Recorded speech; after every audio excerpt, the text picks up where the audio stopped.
If we go to the Preferences menu by long pressing the Folder button and access to the Measures tab, here we will be able to select in which units we want the signal level and power level measurements to be displayed. You can choose from dB micro, dBm, and dB millivolt for both terrestrial and satellite bands. It is possible to select, in case of satellite signals, in which band the satellite is transmitting, Ku band or C band.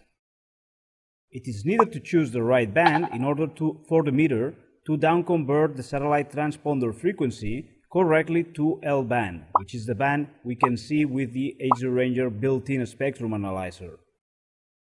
The min-ter and min-sat power options allow you to set the minimum power level you should read while measuring a digital terrestrial RF channel or SAT transponder, respectively, so that the meter tries to identify it during a channel plan exploration process. Min-ter level has the same effect for analog terrestrial signals. Same thing for min-FM level for FM signals. The meter features natively a 75 ohm RF input. However, it is possible for the meter to take the measurements simulating a 50 ohm RF input.